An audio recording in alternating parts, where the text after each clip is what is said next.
Hello everyone. তো একটা latest update তোমাদের জন্য নিয়ে এলাম, খুব গুরুত্বপূর্ণ আপডেট, ইন্ডিয়ান পলিটির জন্য খুবই গুরুত্বপূর্ণ। পাবলিক অ্যাকাউন্ট কমিটি প্যাক সংসদে পাবলিক অ্যাকাউন্ট কমিটি চেয়ারম্যান হিসেবে নিযুক্ত হলেন কেসি বেণুগোপাল। ডেমোক্রেটিক কান্ট্রিতে পাবলিক অ্যাকাউন্ট কমিটির কিন্তু খুব গুরুত্বপূর্ণ রোল থাকে। এস্টিমেট কমিটি 30 জন মেম্বার থাকে, 30 জন মেম্বার তাকে কে হয়, অবশ্যই রুলিং পার্টি থেকে, তাই তো লোকসভা থেকেই আসে, খুব গুরুত্বপূর্ণ।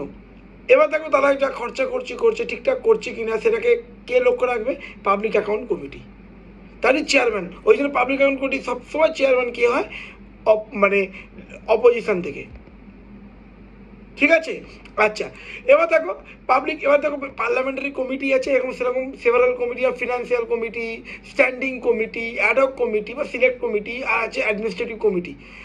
ফিনান্সিয়াল কমিটি মানে পাবলিক অ্যাকাউন্ট কমিটি, ওকে।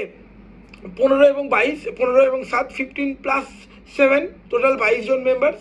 অবশ্যই কে 15 জন আছে লোকসভা, 7 জন আছে রাজ্যসভা থেকে, 22 জন টোটাল। কে চেয়ারম্যান হবে সে ডিসাইড করে কিন্তু স্পিকার, অপোজিশন থেকেই আসে, তোমাদের শুরুতেই বললাম।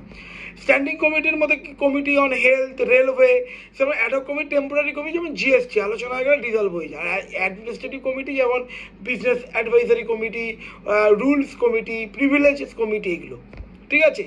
তো এই public account committee, estimate committee বা পাবলিক সেক্টর ইউনিট, এটাকে অডিট করে কে? Comptroller auditor general, CAG, article 148।